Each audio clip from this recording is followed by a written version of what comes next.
A Game at Dinner. Signed by an anonymous spy.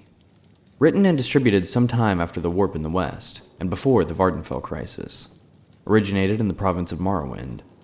Entered into the Synod Library on the 8th of last seed, 4th era, 452. Dictated by head scribe Cassius Quill to the scribe Maxima Brucius for transcription. Foreword from the publisher. The history behind this letter is almost as interesting and as dark as the story it tells. The original letter to the mysterious Danain was copied and began circulating around the ashlands of Vardenfell a few months ago. In time, a print found its way to the mainland and Prince Helseth's palace outside Almalexia. While the reader may conclude after reading this letter that the prince would be furious about such a work, impugning his highness with great malevolence, quite the reverse was true.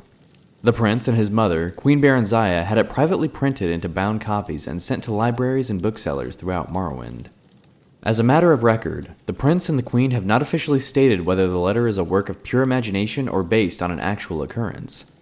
The House Dres has publicly denounced the work, and indeed, no one named Danain, despite the suggestions in the letter, has ever been linked to the house. We leave the reader to interpret the letter as he or she believes. Neris Gann, Publisher. Dark Liege Danain. You asked for a detailed description of my experience last night and the reasons for my plea to House Dres for another assignment. I hope I have served you well in my capacity as informant in the court of Prince Helseth, a man who I have stated in many previous reports could teach Molag Bal how to scheme.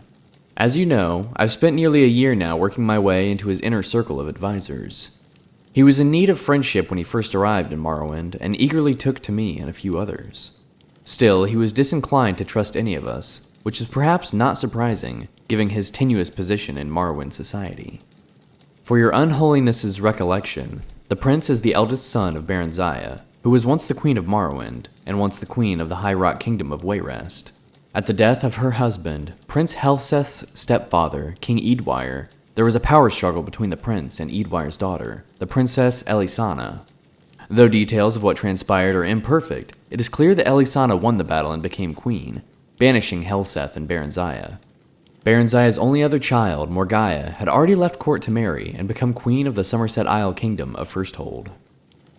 Baranziah and Helseth crossed the continent to return to Morrowind only last year. They were well received by Baranziah's uncle, our current king, Athen Lethen, who had taken the throne after Baranziah's abdication more than 40 years ago. Baranziah made it clear that she had no designs on reclaiming the throne, but merely to retire to her family estates. Helseth, as you know, has lingered in the royal court, and many have whispered that while he lost the throne of Wayrest, he does not intend to lose the throne of Morrowind at Lethen's death. I've kept your unholiness informed of the prince's movements, meetings, and plots, as well as the names and characters of his other advisors. As you may recall, I've often thought that I was not the only spy in Helseth's court.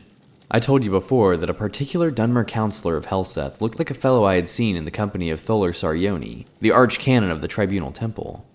Another, a Nord woman, has been verified to visit the Imperial Fortress in Balmora. Of course, in their cases, they might well have been on Helseth's own business, but I couldn't be certain. I had begun to think myself paranoid as the prince himself when I found myself doubting the sincere loyalty of the prince's chamberlain, Burgess, a Breton who had been in his employ since his days in the court of Wayrest. That is the background on that night, last night. Yesterday morning I received a curt invitation to dine with the prince. Based only on my own paranoia, I dispatched one of my servants, who is a good and loyal servant of the House Dres, to watch the palace and report back anything unusual. Just before dinner he returned and told me what he had witnessed. A man cloaked in rags had been given entrance into the palace and had stayed there for some time.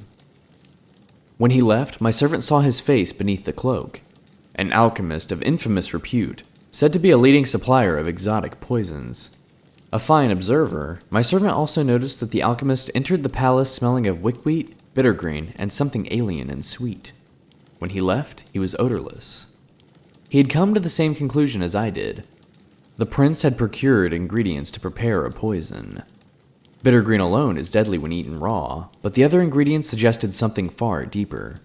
As your unholiness can doubtless imagine, I went to dinner that night, prepared for any eventuality. All of Prince Helseth's other counselors were in attendance, and I noticed that all were slightly apprehensive. Of course, I imagined that I was in a nest of spies and all knew of the prince's mysterious meeting. It is just as likely that some knew of the alchemist's visit, while others were simply concerned by the nature of the prince's invitation, and still others merely unconsciously adopted the tense disposition of their fellow, better-informed counselors. The prince, however, was in fine mettle, and soon had everyone relaxed and at ease. At 9, we were all ushered into his dining hall where the feast had been laid out. And what a feast! Honeyed gore apples, fragrant stews, roasts and various blood sauces, and every variety of fish and fowl expertly and ostentatiously prepared.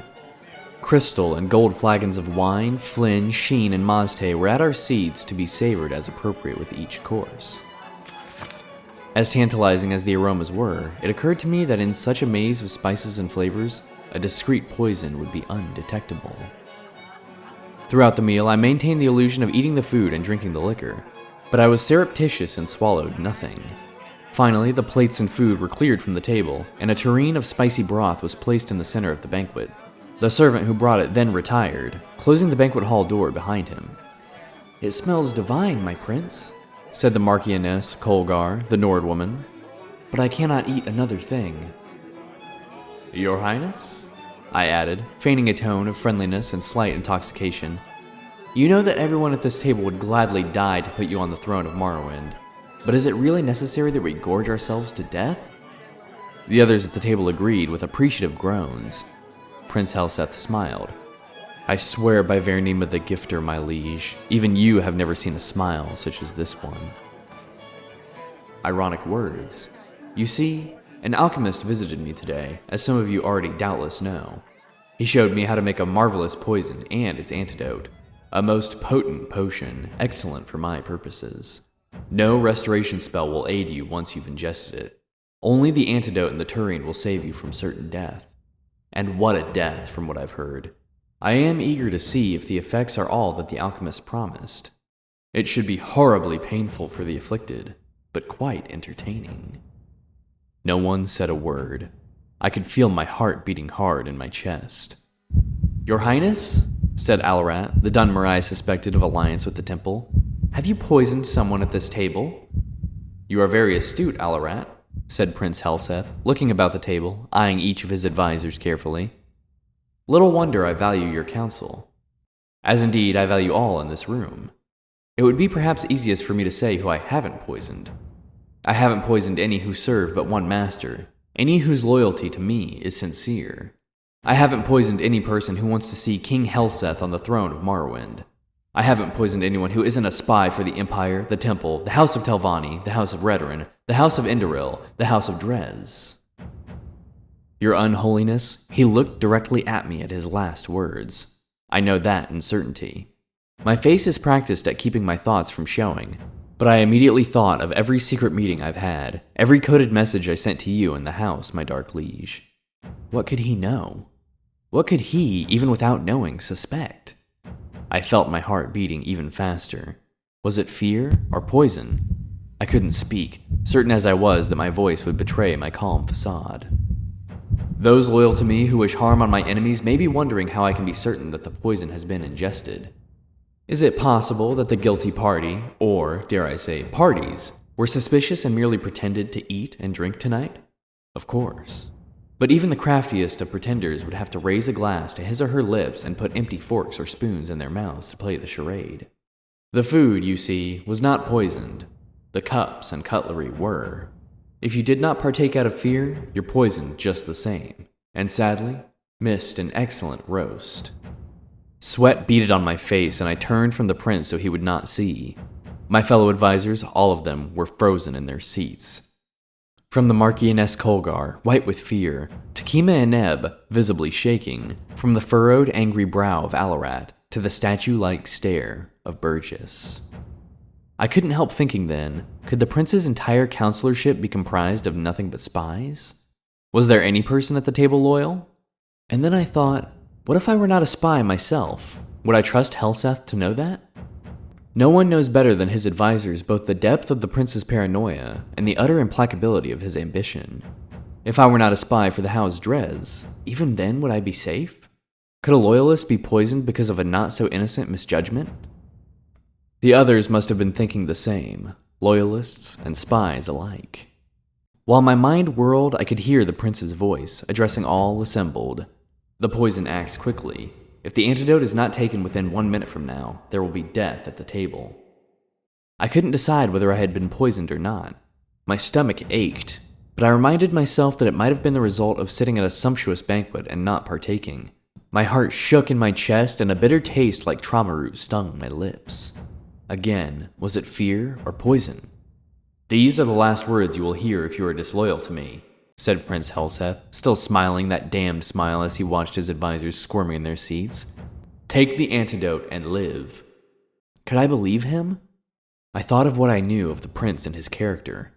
Would he kill a self-confessed spy at his court? Or would he rather send the vanquished back to his masters? The prince was ruthless, but either possibility was within his manner.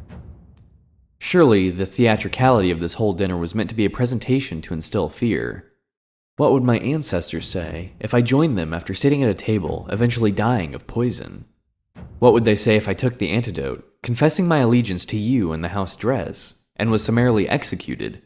And, I confess, I thought of what you might do to me, even after I was dead. I had grown so lightheaded and filled with my own thoughts that I didn't see Burgess jump from his seat. I was only suddenly aware that he had the tureen in his hands and was gulping down the liquid within. There were guards all around, though I never noticed them entering. "Burgess," said Prince Helseth, still smiling. "You've spent some time at Ghostgate, House Veteran." "You didn't know?" Burgess laughed sourly. "No house. I report to your stepsister, the Queen of Wayrest. I've always been in her employ." "By Akatosh, you poisoned me because you thought I was working for some damnable dark elves?" "You're half right," said the prince. "I didn't guess who you were working for, or even that you were a spy. But you're also wrong about me poisoning you. You poisoned yourself when you drank from the tureen." "Your Unholiness, you don't need to hear how Burgess died. I know that you have seen much over the many, many years of your existence, but you truly don't want to know. I wish I could erase the memory of his agonies from my own mind." The council was dismissed shortly thereafter. I do not know if Prince Helseth knows or suspects that I too am a spy. I do not know how many others that night, last night, were as close as I was from drinking from the tureen before Burgess did. I only know that if the prince does not suspect me now, he will. I cannot win at the games he mastered long ago at the court of Wayrest, and I beg your Unholiness, my dark liege Dawnane, to use your influence in the House Dress and dismiss your loyal servant from this charge.